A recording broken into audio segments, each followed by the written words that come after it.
I think that we noticed a big resurgence, not just in one demographic, but across the board. So people who were either at home stuck or who suddenly thought, oh, hey, I have time to make these pants that I've always wanted to make, whatever. Um, and people loved plants and sewing. Those two things in the pandemic. And so, yeah, there's been a real resurgence.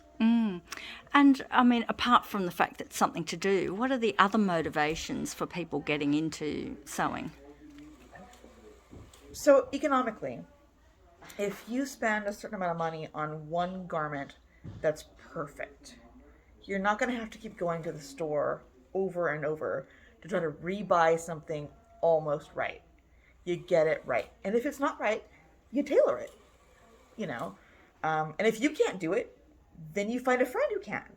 Or, you know, the know-how is out there. And it's much more sustainable than just buying 6 things that don't quite work. You buy one thing, one piece of fabric, you get it right, you get the pattern done, and then you buy it again. So you have 3 shirts that will last you 10 years as opposed to 3 shirts that last you 2 months.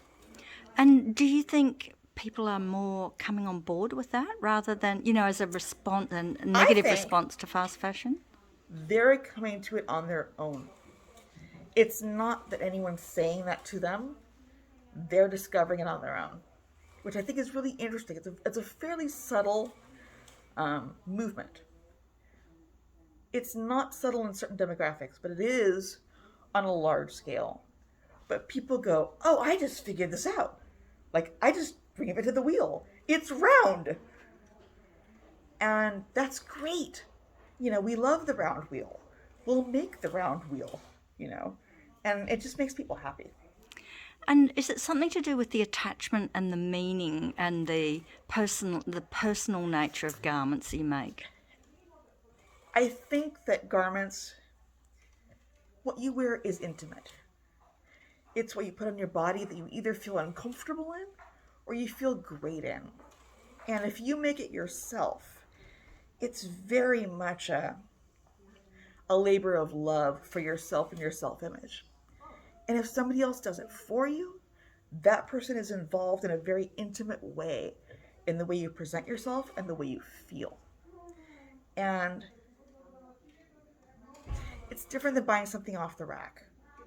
You go into a dressing room with LED lights and you just cry, you know. But this is a lot more human. It's a human scale experience. Mm-hmm. So the clothes are more meaningful, you're more attached to them, you want to and you're more likely, steward them. You're more likely to give them away to someone you care about. You know, these are heirlooms, no matter what it is. If it's a t-shirt that you care about, it's an heirloom. You know. Are you noticing more young people interested in this? I am. The young people have a really, really good beat on what they want to do. They are designers. They are crafty. They repurpose. And partly it's economics and partly it's just the more clever you are, the better.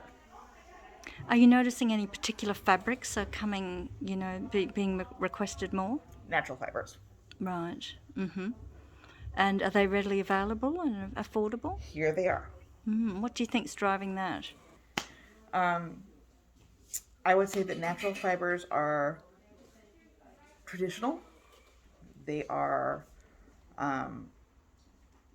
they feel better because they can breathe. Dina 104, please. Dina 104. No, I'm stuck.